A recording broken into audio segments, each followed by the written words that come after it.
Ազգային ժողովի մեծարգո նախագահ, հարգելի պատգամավորներ,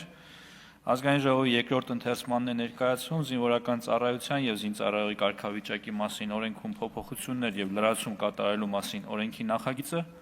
որի համաձայն վերանայվում են պայմանագրային զինծառայողների պարտադիր ատեստավորման դեպքերը,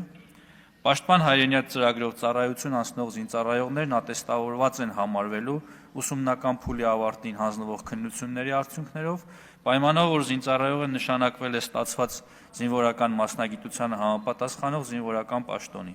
իսկ Հայաստանի Հանրապետության ռազմաուսումնական հաստատությունները ավարտած և համապատասխան սպայական պաշտոնին նշանակված զինծառայողներն ատեստավորված են համարվելու ռազմաուսումնական հաստատության ավարտական քննությունների արդյունքներով, երկու դեպքում էլ հավելավճարը հաշվարկվելու է պաշտոնի նշանակվելու օրվանից։ Պաշտպան հայրենյաց ծրագրով պայմանագրային զինվորական ծառայություն անցնելու ցանկություն ունեցող զինծառայողների շարունակական աճի և հնգամյա առաջին պայմանագրի ժամկետը լրանալուց հետո այդ զինծառայողների կողմից պայմանագրային զինվորական ծառայությունը շարունակելու նյութական մոտիվացիա ստեղծելու համար առաջարկում է առաջին պայմանագրից հետո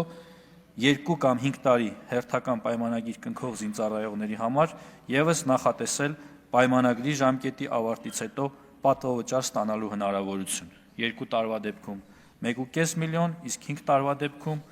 5 միլիոն դրամ։ Հարգելի գործընկերներ, օրենքի նախագծի վերաբերյալ առաջին ընթերցման շրջանակներում Ազգային ժողովի պատգամավորների կողմից առաջարկություններ չեն ներկայացվել և կառավարության նախաձեռնությամբ փոփոխություններ չեն կատարվել, որի կապակցությամբ խնդրում եմ ընդունել ներկայացված օրենքի նախագիծը։ Շնորհակալ եմ։